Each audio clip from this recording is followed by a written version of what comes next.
ambassadors that we have and maintain that quality, that we should lean in that direction from the perspective of, when is it clean enough, right? Till this may seem like an impossibly high standard, but I think we can achieve it. When my kids can walk barefoot around downtown, I think we've achieved clean enough. And that's the vision that I would suggest that we work towards. And that's going to need more ambassadors. I mean, the ambassadors are great, and they have the right personalities. They meet these tough jobs with great joy. The other side of that is this does seem to be a core city service. And so while we need to lean in and do more funding of this, I think actually increase the program, I think we also need to be having conversations about where the funding comes from, where the TIF funding is used more to leverage growth and values of downtown, like we've got all sorts of bets going on right now and some of them are coming online. We need to continue to lean in there, and some of these core city services need to be borne more by the city, I would argue. Maybe just to respond to that, Rick's point is a good one. The city is a contributor to the improvement district. The other, by definition, the services provided and funded through the improvement district are above and beyond core city services. So we do have a lot of conversations about what is the core city service, to your point. But we are trying with this program to do things that normally wouldn't happen through the city. So that is the sort of the balancing act that we're always doing, but I appreciate your perspective on that. What they will do and won't do is an intention. Yeah. Somebody's making those intentions. Yep. That's my point. Good point. Any other questions? Good questions. I'll move approval. So, second. All right, all in favor say aye. Aye. Any opposed? All right, that motion carries. Next is Tim's favorite subject, downtown flower planting. Everyone's favorite. I love this. Who doesn't love flowers? Melvin likes flowers. I love flowers. I wore a bee pin just for flowers today. Yes, we're talking about flowers. So not a whole lot to say. The contract for this hasn't changed much, even in price over the last few years. I think between last year's amount and this year's amount, I think increased a whole $1,000. McCandy, our current provider of flowers, has been our partner for quite a while. They continue to be incredibly competitive in this field and often deliver services far above and beyond what we would expect from any provider. I do want to just highlight a couple of things. So on your screen here, back in 2024, planted about 48,000 flowers around downtown. Back in 25, up that number by 10,000. So if you recall, last year we added a couple of seasons to the Ionia whiskey barrels, as well as a new 4-season bus stop on South Division near Weston. So just seeing that number increase as we continue to expand the program, not necessarily in footprint, but sometimes in intensity or how often we're turning over the flowers. And then our total planting locations went up by about 11 from 24 to 25, which includes the South Division bus stop as well as Lion Square, though I will note that Lion Square planting does not fall in this contract. It's paid for separately by a different line item. This map here is just a location of all the places that our team plants, waters, and takes care of flowers and green space in downtown, and it's pretty intensive. So enjoy that. And then this is planting or recent pictures from plantings happening in downtown. So just want to highlight the total cost of these services is $204,150. The DDA's contribution to that is $63,150, which has stayed relatively around that amount the last few years, with the remaining $138,000 to be in front of the DID board next week, Wednesday, and the remaining $3,000 to be covered by the TIFA, because we do just a little bit of planting up there, but the ambassadors do not take care of those flowers. Not much else to say here. With that, I'll take any questions that you might have for me. Any questions or comments? Looking at the bottom middle photo, we should thank Rosalind Bliss for helping. Appreciate your help. I have one question, Chair. I know this isn't specifically about flowers, but for trees.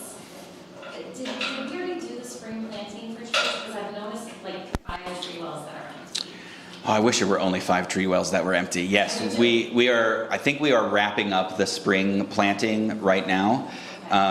It's much less intense than it has been in years past. So if you recall, we were planting like 100 to 150 trees a season. I don't recall the number offhand, but I think it's around 50 to 75 per season now. But I'm still working with friends to finalize some planting locations, yeah. And kind of bouncing off of what Greg said, does the city come in and help with replacement of any of the trees in the tree wells in the right-of-way? No. The city forester calls me when there's a downtown tree that needs to be taken care of. And does the city contribute to us planting the trees and replacing them? Not that I'm aware of. That would be a question for Tim. Not in the right of way. There may be some in parks Yeah. and elsewhere that they would be involved with. Okay, thank you. You're welcome. I would amend the previous comments to also. Noted. I do, this is with all due respect, but do we have a say in the size of the trees that are getting planted? And I point to the arena barrels that have these little twigs. Yeah, so we do. And the arena is a special case. So those barrels are as bad as tree wells in the sidewalk are for trees, those barrels are worse. And so we have to be really smart about the trees that we plant in there. And so what we planted in there this year was ginkgo trees, which are, I just recently found out, supposed to be really good for downtown environments. Those particular trees are struggling right now. We are aware of that, and we are making interventions to not let them die. If they die, we will replace them, but we're intervening to make sure that they don't. The idea is if we can get them stabilized, they will be strong and they'll grow very well. But those planter barrels are tough to keep trees alive in. They get really hot, they get really dry, and it's just difficult to keep a tree alive in those. But we are working on it. Any other questions or comments? Just out of curiosity, were they then used just for aesthetics, the whiskey barrels? Oh, no, I think Rick is talking about the large sort of metal barrels in front of the arena. They're very tall. Yeah, so I think they also have a security function beyond just They do. planting. Barricades. Yeah. Anything else? All right, I'd entertain a motion to approve. So moved. Support. All right, all in favor, say aye. Aye. Any opposed? All right, thank you. That Thank you all so motion much. carries as well. We have Hartside Historic Mural Funding Authorization. Good morning, Kim. Good morning. Good morning, Kim. Not Kimbo? Not Kimbo? I learned my lesson. Yes, I'm happy to be here for Hartside Historic Mural Funding. We've been doing this program for quite a few years now. Last year, we did smaller scale murals, so we didn't need to go in front of the DDA for approval. But this year, we're back at you. I think 2 years ago, we had the largest mural that we were going to do in downtown, and we accomplished that. This year beats that. It's not I mean, technically, the square footage is the largest that we're proposing to tackle in downtown. So with me here today, I have. Oh, I think I'm going the wrong way. There we go. I have Latricia and Harmony from Dwelling Place and Emily from Studio Park. Or Studio C, I don't know which one you like to go from, but all of them, all of the things. So with that, I'd like to bring up Latricia here to kind of go over what they're proposing to do here this year. Thank you, Kim. And go down. Down. Okay, great. Good morning. Thank you all for having us. My name is Latricia Sosby. I'm the Director of Community Building Engagement for Dwelling Place. And we're going to talk about some murals. So just a recap, last year we did 3 smaller scale murals. You'll see those kind of towards the west side of town, and they're celebrating, the Hartside Historic Mural Series celebrates kind of the rich history of the Hartside neighborhood. I can go into some of that for you, but really we have artists that go and do some really in-depth research, and then they kind of depict what is some of the history that has happened in the Hartside neighborhood over the years. So these are the 3 that happened last year. And as Kim mentioned, we're going to go a little bit bigger this year. I just want to point out, myself, I am kind of overseeing this project, but we do hire some mural coordinators. Harmony is going to come up and really dive into the specifics. They're the ones overseeing the project. So we have Bobby and Harmony. They've been mural coordinators for the program for the past couple of years, and they're really overseeing the implementation of the murals. Okay, the process. So we're going to select 2 muralists this year for this large project. We have 10 artists that we've worked with in the past. Because this is a larger scale project, we look to identify artists who really are up for the task, because these walls are so large. And so we work with a steering committee of local community members, artists, and then we're actually going to be recruiting some staff and residents from Studio C or Studio Park this year. That steering committee looks over the muralist and their designs, and they inform who we're moving forward as we go through this project. We're going to be doing some outreach to kind of recruit some more steering committee members as well. And then as we go through this process, we are working with some junior mural coordinators. They're on site with the lifts, helping those artists, making sure that everyone's safe and helping them to kind of tackle this large scale project. And then we also work with some volunteers on the steering committee and also over the course of the project as well. All right. Now the numbers. So our budget this year, our request for the DDA is about $50,000 for this project. Overall project budget is closer to $60,000. The largest chunk you'll see here is going to be underneath the artist. So about $44,000 is going directly to the artist because the size of these walls are quite large. We're looking at a pretty large mural contract here with the artist. You'll see this as we go into the wall. We have a large wall and a small wall breakdown. That will make more sense as I pull up the wall here. But that's really what the majority of this funding is going for. It's to put back into the artist's pockets who are really, beautifying the city. We're also, like I mentioned, using mural coordinators and junior coordinators to kind of make this process as smooth as possible. And then we just have, the other is the logistics, the lifts that we have to get, supplies, and then the engagement usually covers steering committee as well as a ribbon cutting that we'll do and some signage. Okay, so the location. It's kind of you want to jump in here?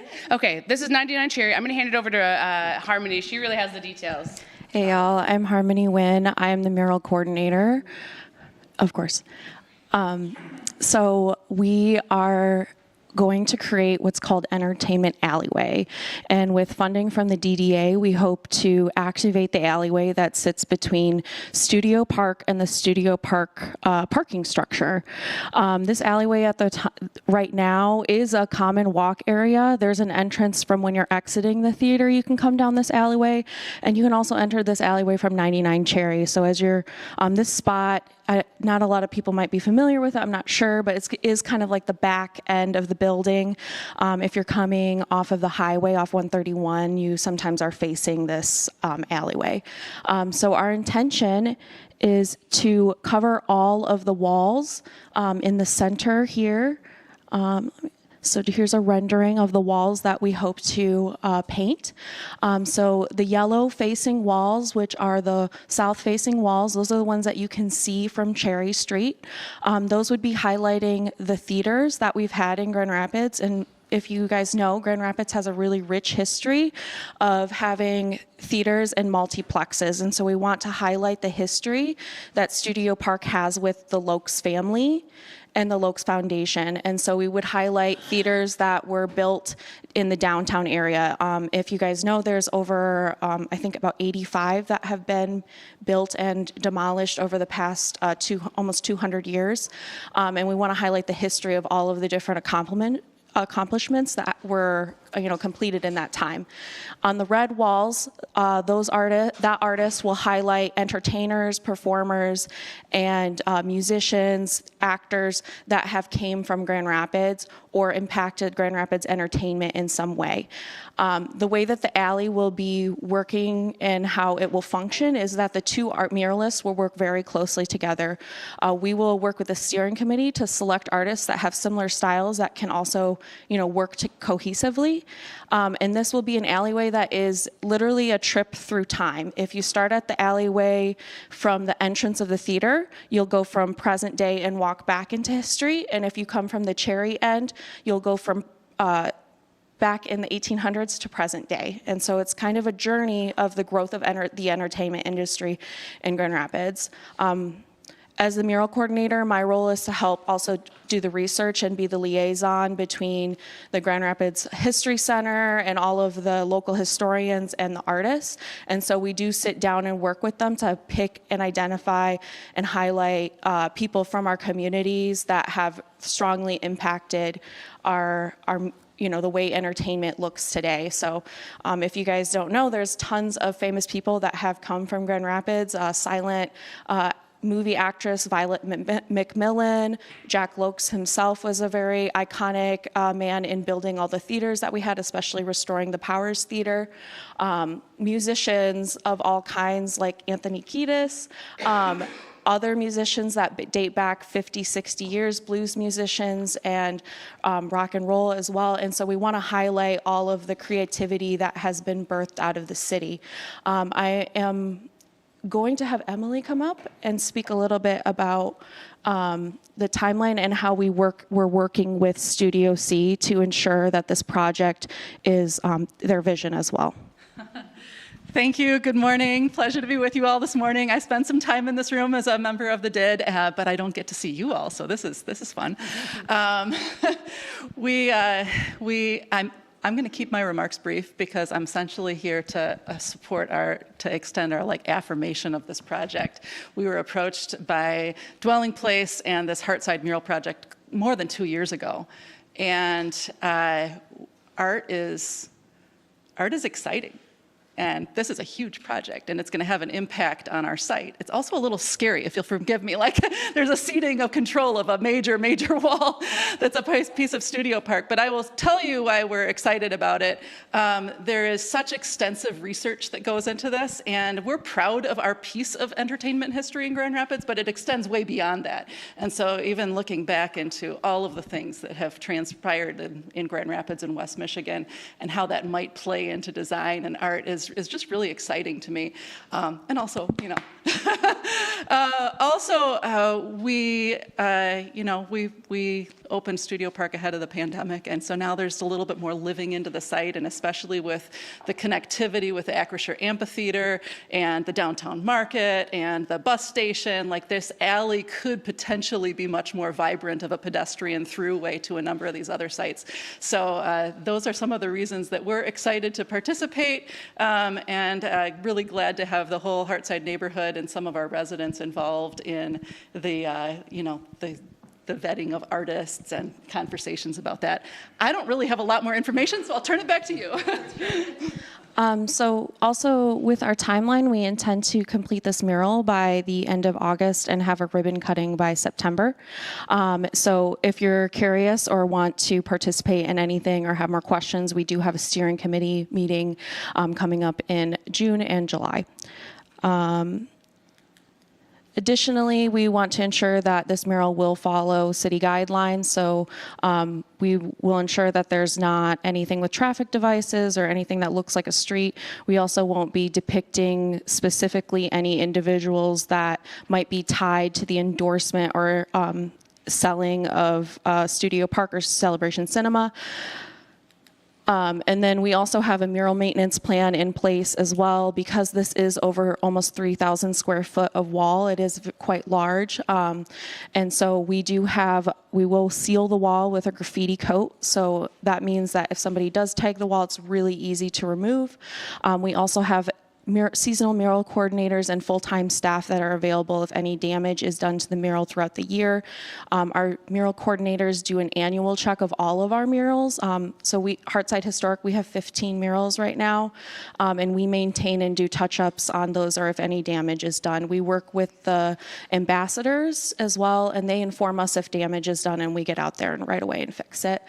We also will we have in our contract to allow the artist to come back to do any repairs if there is significant tagging or damage. We'll install signage as well, and we are working with celebration to configure some wayfinding materials, so signage that would help as people are moving across town to head to Acrisure or Van Andel or wherever if they're parking, a long distance from the venue, to help wayfind to different other present-day entertainment venues.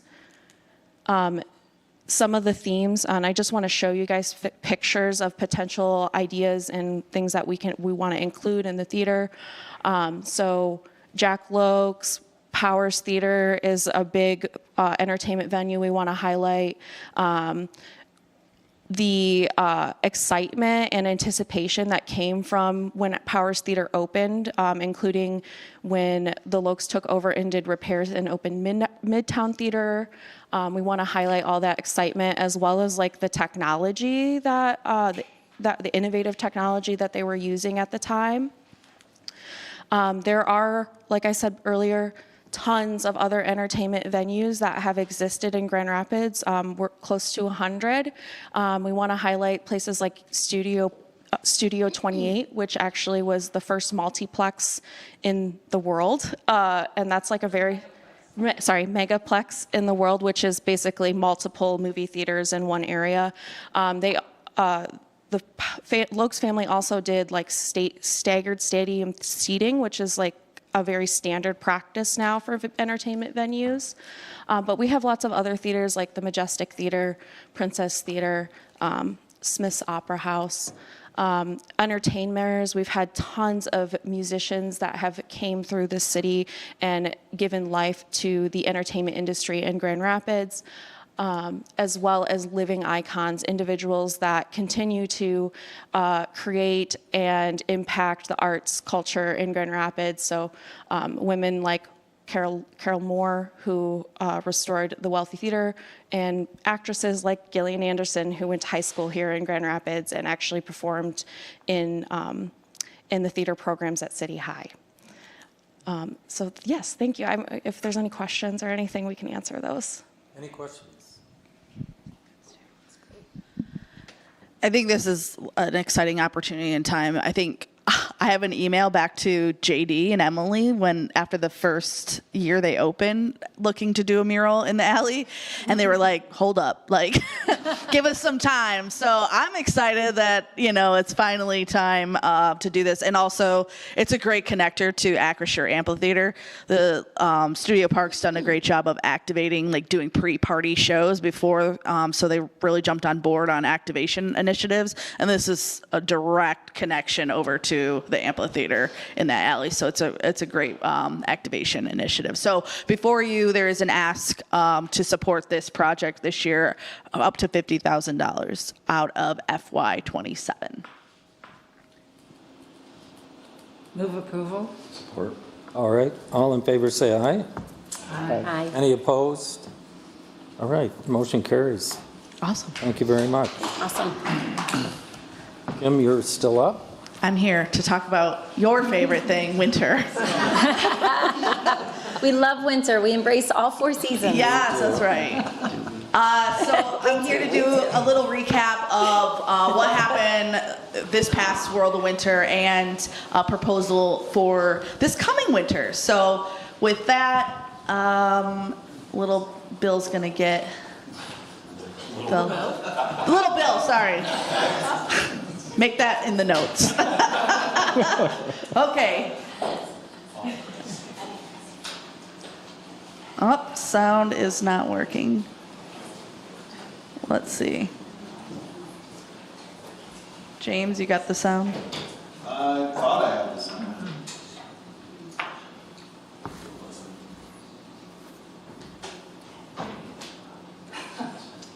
Sorry.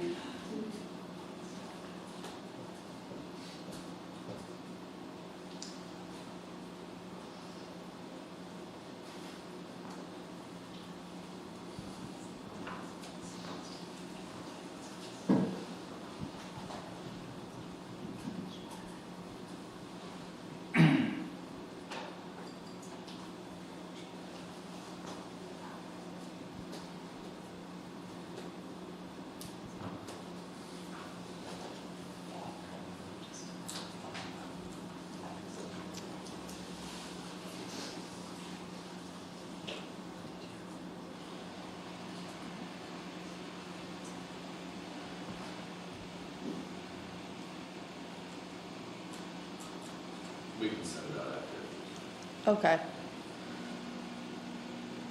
So, Yeah, sorry. it's okay. Do you want to put it back in presentation mode? So we'll follow up with the, yeah, we can watch, we'll watch the full thing without the sound, but the sound really is key. And has the most impact, so. James, I don't know in the last, what you just had up, it had headphones listed, so maybe that's part of it. That is how it's just gonna be, yeah. Okay. So prezo mode for me. Sorry.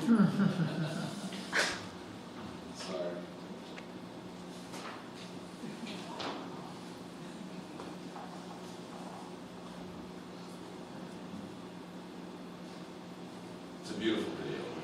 It really is. It's one of my favorite videos that the team has ever done, so. Like who just walked in There we the go. room, who popped a balloon, everybody All right. on pause when I walk in. Thank you.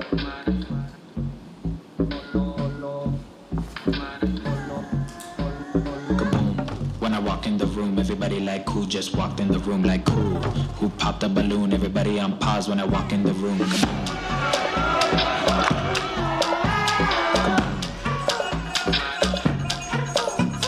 Kapow. Everybody bow down, they looking me up and they looking me down like wow. They look at me like wow, open mouth wow with their jaws on the ground. Kapow.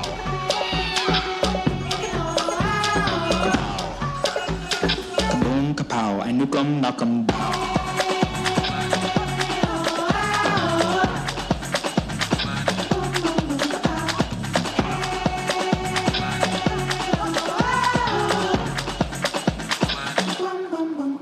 Pop, pop, pop. They beg for me like a dog.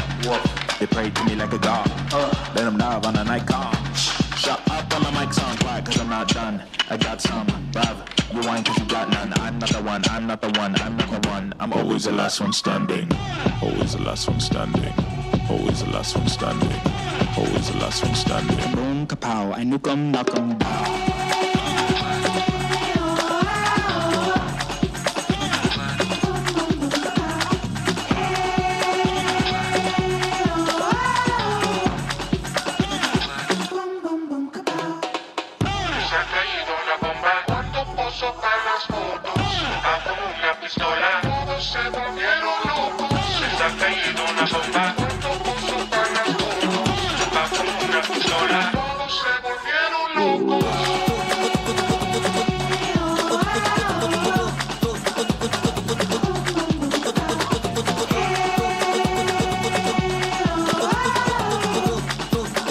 So as you can see, we had a lot of fun this year. I still can't get over the man that was shirtless at Silent Disco the entire time. And it was a cold night, but we are Four Seasons City and true Michiganders. So just kudos to our communications team for putting together the video and overall the festival in general. To my team and our comms team, our operations team, the ambassadors, it's all a team effort and it was a great season. So I'm not sure. Yeah, we're having issues with this.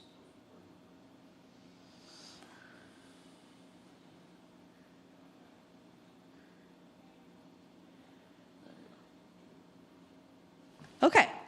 So new this year, I just want to do a quick highlight of new things.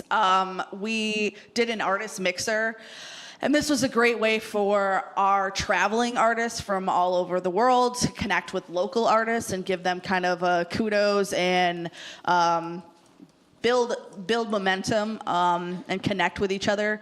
By doing this, so many artists locally connect with our global artists and learn about other festivals, and they can start traveling their work, which is really exciting. So we thought it was really, an important thing to do to connect them. So Katie put together and then afterwards, we had a tour of where the artists could go and tour all of the artwork together as a group, which was also a really nice project. This year, we also did a drag story out because, you know, we've heard of these throughout the U.S., you know, being really popular. We hosted our first with Michigan Drag Brunch, and teamed up with one of our local downtown bookstore owners, and the place was packed, and they had the best-selling sales day that they've ever had, which is incredible. So it was a great success for the downtown business and a great success for an activation initiative, to where we even need to expand to a larger space if we were to do it again, but a great problem to have. We also did Brett Bolton projection mapping. This is something that our team went to Blink in Cincinnati and saw this artist, were extremely inspired, and we were like, this is such a killer project. We want to bring him in, and he's from California. So we teamed up with Hopcat and Van Andel Arena to be able to do the projection show in Van Andel Alley, which was a great way to show what could be there with activations in the future of the space. We also did a luminary bike ride, and this was packed. This was an Activate grant. There was a ton of people that came out. They decorated their bikes, or they lit themselves up, if you will. And then they had a party over at Studio Park afterwards, so they teamed up with Studio Park. We also expanded the rapid art movement based on demand. Last year we did this for the first time, and we did it a one night, and each bus was absolutely packed and you couldn't get on it.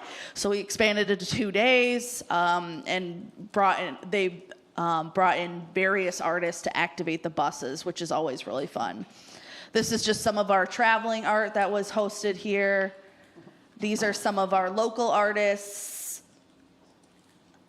And yeah, we had a great year. So the impact report was included in the agenda packet for you, with numbers and all of the data and fun things on that. But we had more visits downtown this year than we did last year.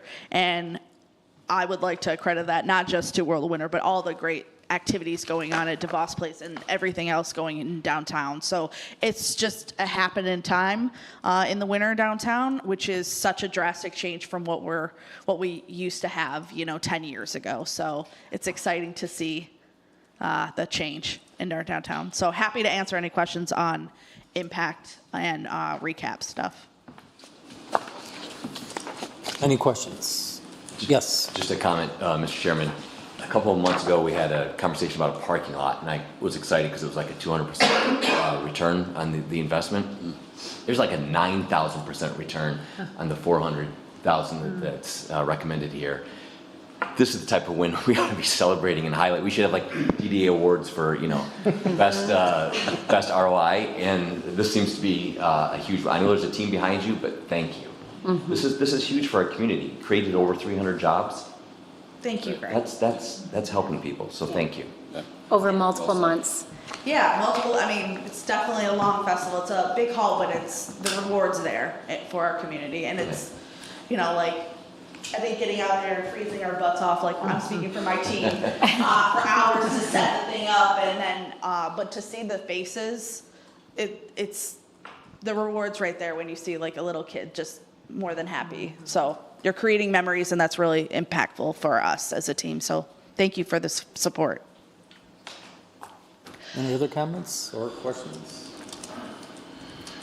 All right. Okay, getting into an ask. Yep. To do it all over again. Way to tee us up for So we always do a global cast call for this year what was new is now we can also put in a cast call for projection mapping with the new equipment in Lion Square. So that's a new thing this year. First installation that we're proposing is Continuum from Illumifomium. We worked with them last year. They're out of the UK, and we were proposing these to go on the Blue Bridge. It would be here for the full event. And there are 25 different of these monoliths, and we thought with the light show that can be done on the Blue Bridge, it would look really spectacular with the mirrored monoliths. So the artists can then program a custom light show to go specifically with their artwork. So we're looking at doing that. And this is just a quick little video to show you. Again, I don't think we have sound, but that's okay. Okay, dude, nice job, James. Well done.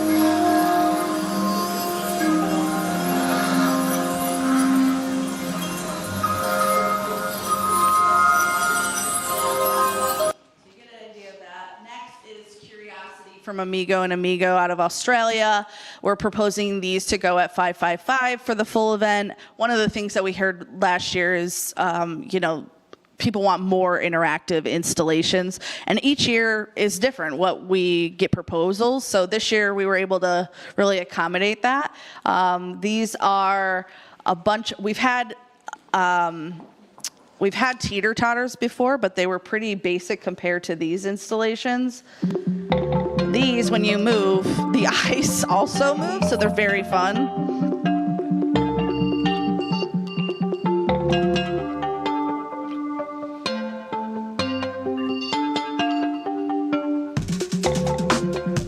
So you get the idea of that.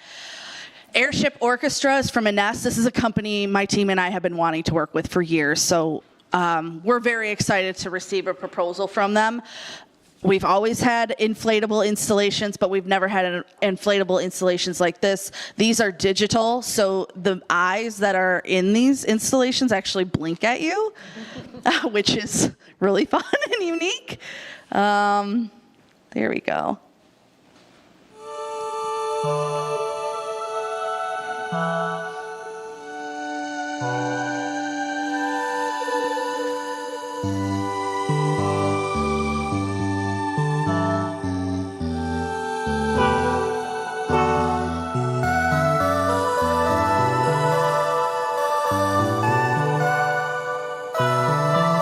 So we're proposing this would go on Calder Plaza for the full duration of the event as well. Then we have the tunnel from Big Art. We worked with them last year. They're out of Canada, and this would go on the Gillette Bridge for the full event as well. Again, we've had tunnels before, but this is a different one where it's interactive and you actually control the lights yourself on the tunnel. This is a quick video of showing you the technology of it, but doesn't show all the colors that it can do. So next is Sign from Light Art Collection. This is out of the Netherlands. When I went to the Light Art Festival in the Netherlands, I got to see this in person, and it's a true wonder, really. It's very delicate, but gorgeous. So show here.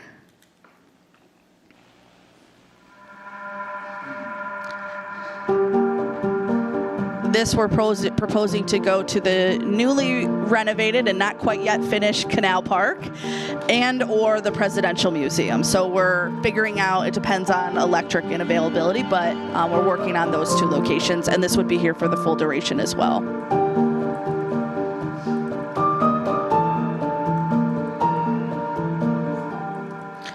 And working with a Light Art Collection, I was able to get kind of a package deal. This is a new installation they had for last year at their festival called Follow the Light. This we're proposing to go to the Acrisure Pocket Park.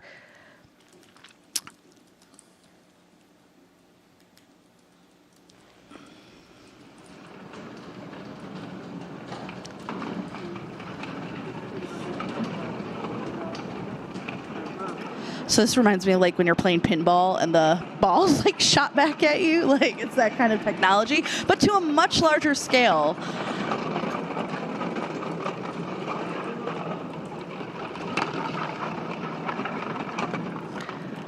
And then also from Light Art Collection are the swans that were proposed to bring to Canal Park also for the full duration. I don't have a video of this one, but they glow and change in the light of how they glow. And then we'll of course bring back seasonal wonders, but with that, we have a proposal from Masari Studios called So Close, So Far, and this would be for the full duration of the event, and what we're proposing is we can alter the shows, so we can play more shows quicker too, but this would be, they're proposing to do a custom show for us. So they've done a lot of shows before at a lot of different festivals. We've gotten to see one of theirs. This is an example of one show that they have done.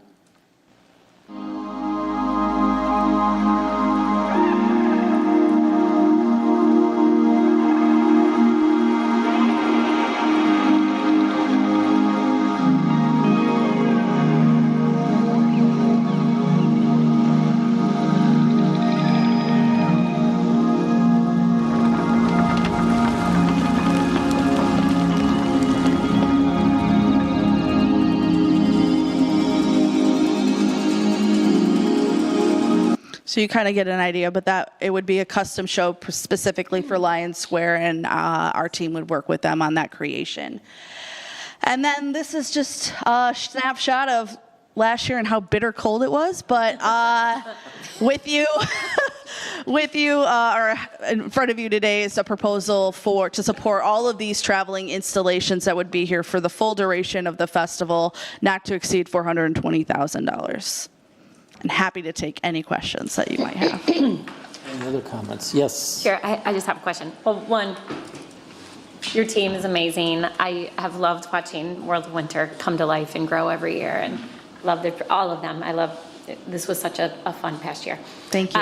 My question is around security and the pieces themselves.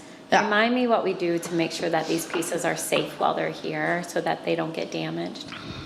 Well, luckily we have less vandalism in the winter than we do in the summer with our installations. And actually the issues that occur for any damage with installations is usually our weather, not even people. So we really have to, that's why we select the installations we do. We get a lot of proposals, but knowing what they're made out of and stuff, not everything's going to withstand our winter weather.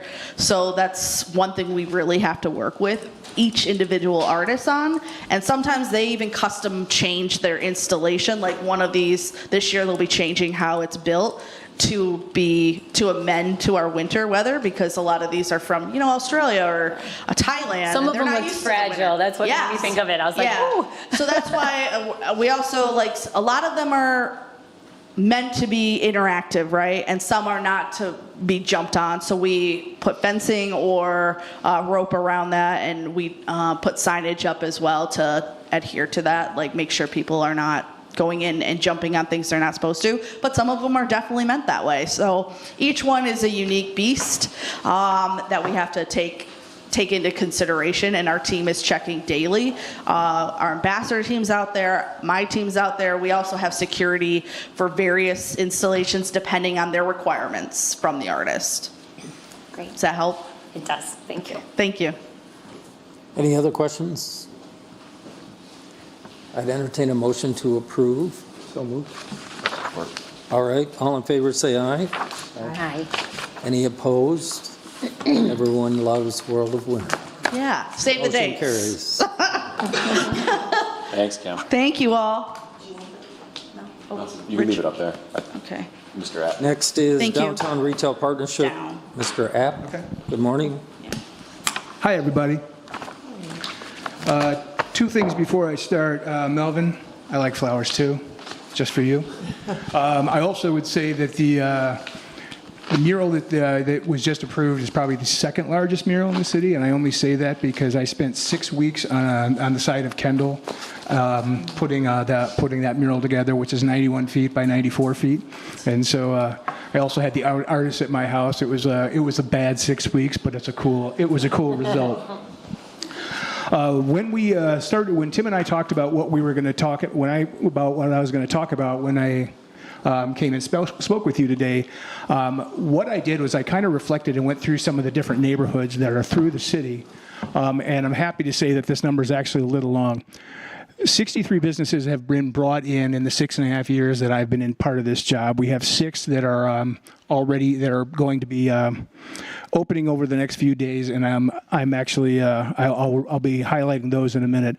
But the actual existing businesses that we brought in is actually 67. So I missed 4, but I will get Tim and Bill a correction on that to get to you. Hotel District 19, Hartside 23, Stockbridge 13, and River North is 5. River North didn't have a lot of churn, so that's a good part of what that was a good part. And then I think with the expansion now that once Canal Street Park, I believe we have 2 businesses coming out of there that we already have 2 businesses coming in. Starting with the hotel district, one of the things I think we all know, and I mentioned this to Tim when we first started, is we didn't have a we didn't have a hotel district business association at that time. Nobody really was coming to meetings, getting together. And as someone who was the president of the East Hills Business Association for 6 years, I'm very adamant about business associations, because if you don't know what your neighbor's doing and vice versa, we're missing out. And so we're getting 40 to 50 people that going to these meetings monthly, which I think is pretty great. Going down the list in no particular order, we've got Oh Hello, Courage and Soar, Gazelle Sports, Grayson, Shinola, the Garden District, K-Rock. You can see all these different businesses, and it's a real cool transformation for our downtown. I think there's about 11 businesses just on Monroe Center that we've been able to bring in. That doesn't say that we haven't lost businesses, because the pandemic was tough and the recovery from that was the same. In the top right-hand corner, I have coming soon, the 1850 room is going where House of Wine used to be. And then they have their liquor license just about approved through the LCC, so we're just waiting on that. And Wild Roast Coffee is going where Sue's Wigs was, where she retired after 40 years. Hartside is probably the biggest number of businesses that we've gathered over the last few years. I put Bamboo on there, even though they're not a retail business, but they bring 50 to 100 people into downtown every day. And I thought that was significant, especially because our restaurant traffic has been slow and our retailers need other people down there. So, the Arts Marketplace is on there, newly opened. The Crow's Hold and Arts Marketplace are unique in that they both have about 80 different artists in that space. So there's 2 places where you can go to see a lot in a very short amount of time. The other businesses you've seen, they're out there. Big Mini Putt Club is one of those businesses that started in Chicago. Second location was in Lakeview. Third location's in Grand Rapids. They are so successful, they are actually opening up a place in Detroit in the plaza where the ballpark, Little Caesars Arena, and Ford Theater are. So watching businesses expand from from Grand Rapids to there is cool. Aroma Labs, which is also on Monroe Center, has done the exact same thing. Their second location was here in Grand Rapids. They've got 5 locations now throughout the Midwest. Going downtown to Bridge Street, which I affectionately call Restaurant Row, we are seeing a lot of these businesses coming, not only that are coming, but coming back. Sovengard reopened on Bridge Street. The General Wood Shop is under the process of selling again to bring in that business back in again. But we've got 13 restaurants that have opened over there. We've got 4 in the coming soon. In the coming soon in the General Wood Shop, a cigar bar, the West Side Pub, and the Adobe. And like I said, there wasn't a lot that we did over in the now the River North neighborhood, because quite honestly, there wasn't a lot of churn. What I can say is that a lot of the work that I did was certainly trying to attract businesses, and I think we've done a very good job we've got 4 Detroit-based businesses in downtown Grand Rapids.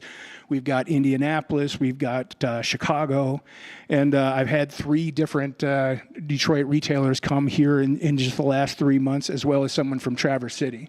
But the one thing that I can't put to an actual ROI, and I believe I talked to you about this, Rick and Tim, is a big part of my job, especially for the first 2.5 years, was literally trying to keep the doors open. And there's nothing we could do about what we did, but I think we did a good job bringing businesses in. And now we've got 3 or 4 corridors that are really kind of active. And so that's my story. We continue to track new business. Entrepreneurs are really kind of coming into the urban place. When you look at Hartside, we have 7 different upcycling stores in that space that all complement each other but don't work against each other. Retail, dining, and the arts are certainly part of what we have. You know, we've got 4 different galleries downtown, or 5 different galleries downtown that are selling original art and that are continuing to do this. And you know, I did a walk from my parking spot at Calder Plaza to the amphitheater. It was 13 minutes. And so I think what we have, if we could keep bringing walkability to the city, we're in good shape. So that's my quick. If anybody has any questions, let me know. Thanks, Rich. Any questions or comments? All right. Thank you very much.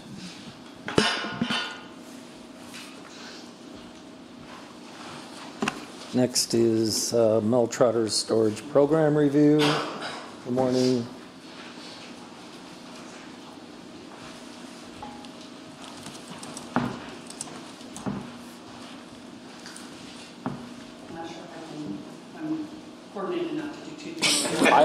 If you need help, I can help you here. Okay. Hi, I'm Connie Bohach with the City of Grand Rapids.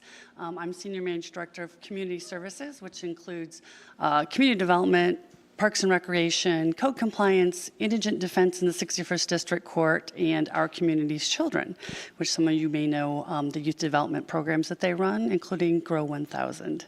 So I'm here to talk about the storage program. Oh, wrong way. Okay, we'll get it.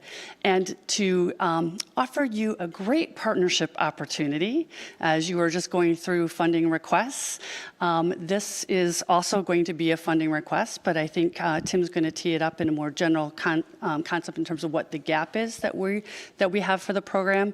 So I'm just going to give a real high-level overview. We really started this as a response to the pandemic, and we piloted it in 2021 as a partnership between the City of Grand Rapids and Mel Trotter Ministries. And it was a time when the CDC and the federal government was really telling us to, when we worked with unsheltered residents, to really just let people be outside. It was the safest thing to do. And what we found was that we were having more and more folks in our community that were living unsheltered, and we had a lot of accumulation of belongings. And so we really were trying to respond to that. And so over that 5-year period, what we have learned is this has become a really critical community resource. Not only does it support the homelessness response system, but it really is important and a complement to other activities that we're doing regarding health, safety, and cleanliness. So when we talk about the storage program, it really is important for those who are unsheltered, because without that, there's they're carrying things around on a daily basis, and it's easy to lose your identification and documents, medications and materials of value, and it really becomes a problem for folks trying to actually shelter and to obtain services that help them get into housing, because oftentimes they don't want to leave their things behind. And it's a really important results for the community as well, because of course we have cleaner parks, public spaces, our business corridors, our community is more inviting, and obviously it creates a sense of safety and belonging. And I think this all complements everything that you just talked about in the previous presentations. And so just a real general overview of the program. The facility of where we keep the bins are located at 40 Williams, and it's open Monday through Friday, 8:30 to 3:30 p.m. And the only real requirement to actually access the program is that you must be what the federal government calls Category 1 homeless, meaning you are literally homeless and living unsheltered. And even though Mel Trotter Ministries runs the program for us, you don't have to be a resident in the shelter to be able to participate. It's completely voluntary, it's first come, first served, and you have to be actively accessing the bins to maintain it. So what we learned early on is that there were some tendencies that somebody would put things in and maybe not come back for several months. And so this isn't a real self-storage type program or business. We need it to be available to others in the community. And so we created a protocol for turnover. And so so people have to access it at least once every 21 days, and then there's a cycling that goes through. If it's not accessed, then the contents are removed, and then it becomes available to others. So over the 5 years, I'm not sure how well you can see this, the participants, the number of bins, and the funding by the city's fiscal year, you can see that, so we started out at 6 months for what we would call FY22 that started in November of 2021 for this program. And it was only 6 months of operations by the time it got implemented. So that was a 6-month period. And you can see our peak was in 24 with nearly 800 unduplicated users. So that was the cycle throughout the year. And if you jump all the way to 26, our current year, which we are at, this data is from 6 months, we are on pace to have probably about the same amount of at least 800, close to 800 unduplicated users by the end by September 30th of this year.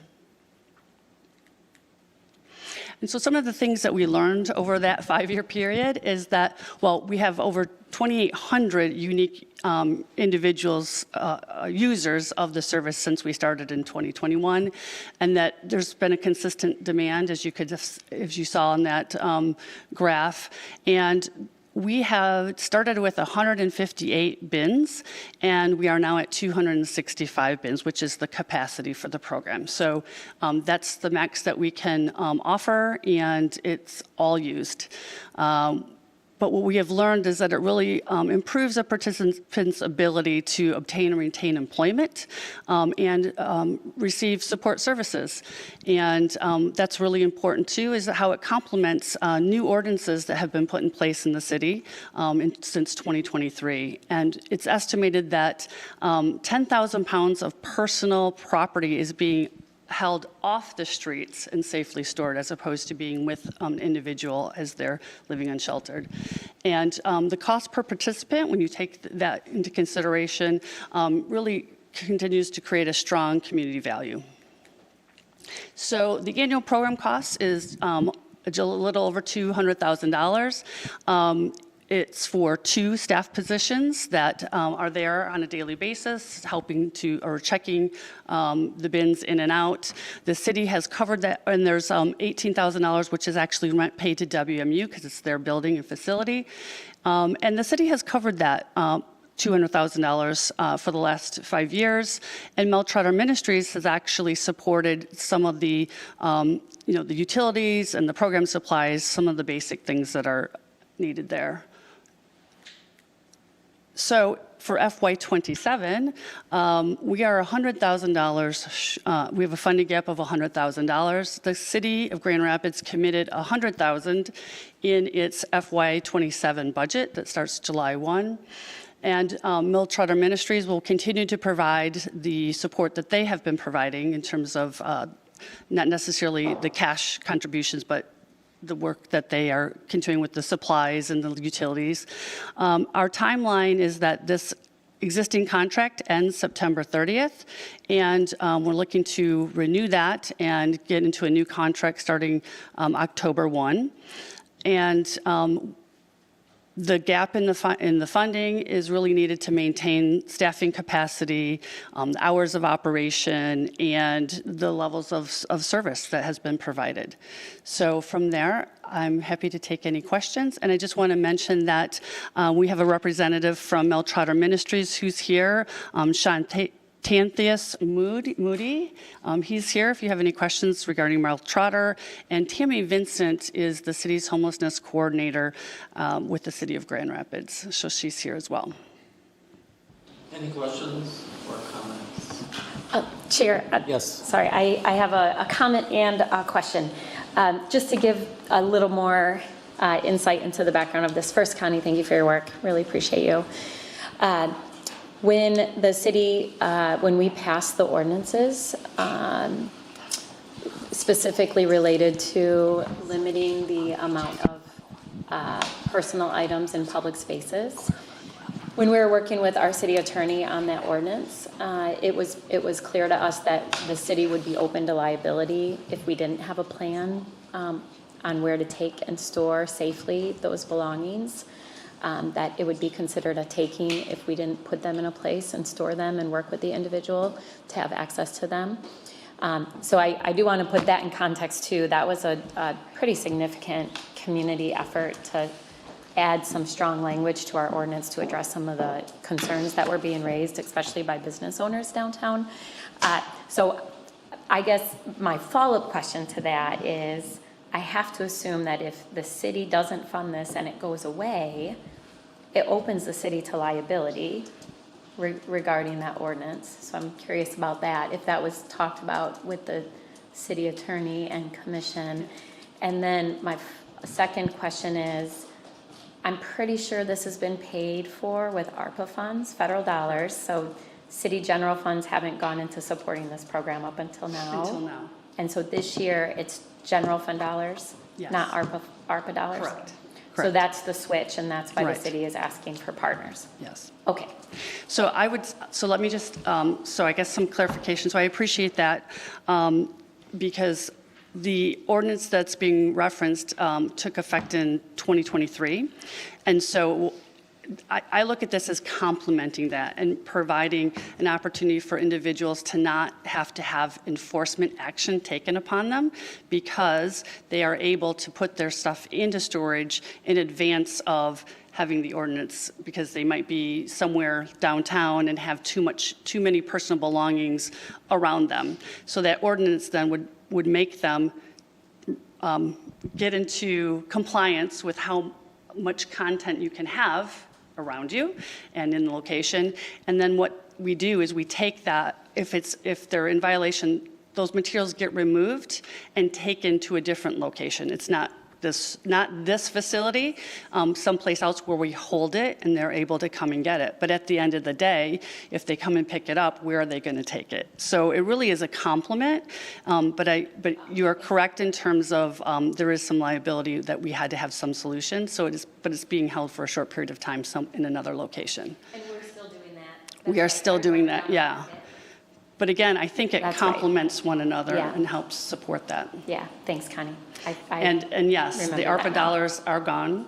And in the FY27 budget that was just adopted, the City Commission approved $100,000, which is $100,000 less than what we need. Yeah, thank you. I appreciate that clarity. Any other comments? Yes. Mr. Chair, just a comment in case this is intended to come back.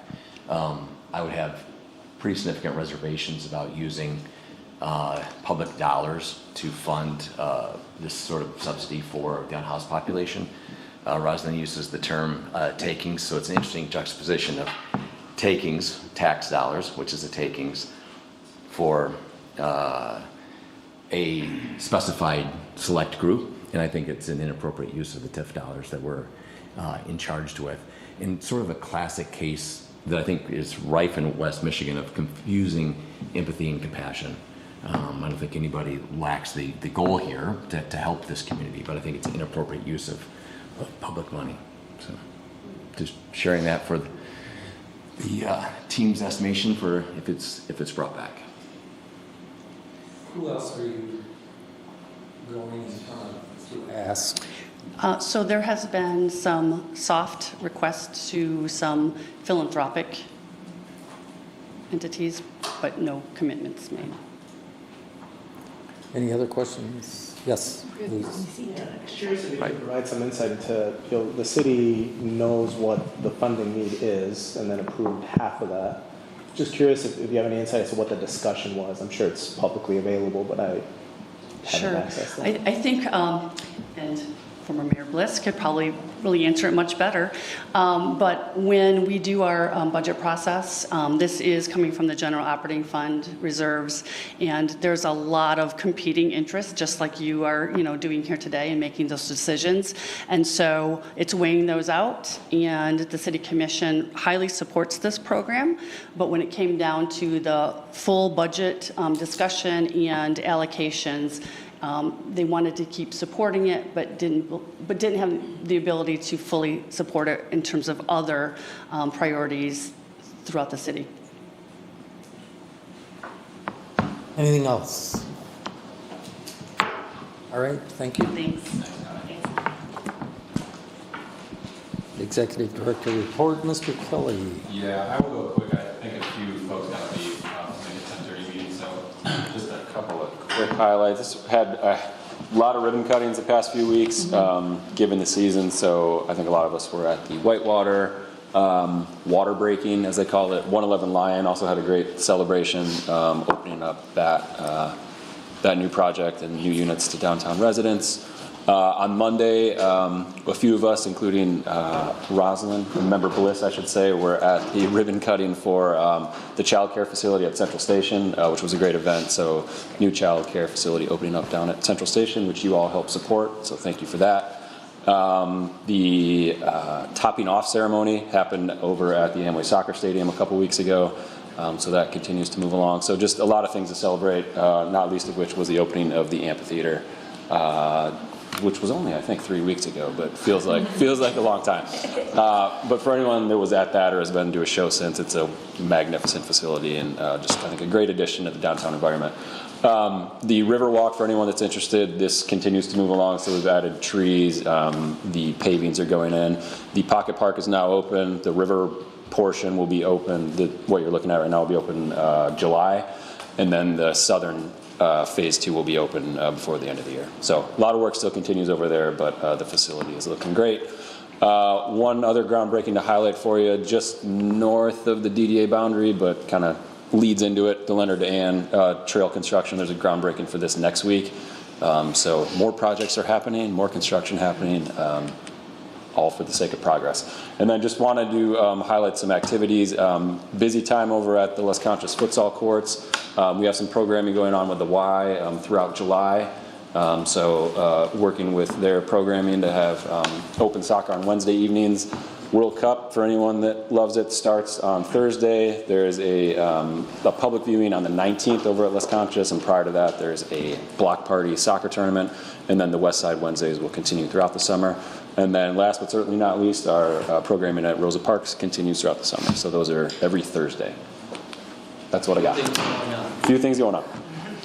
Any comments on that? Next is public comment. If there's anyone in the audience looking to step forward, now's your opportunity. Seeing none, we'll go to board member discussion. Any comments to be had? Other than stay cool.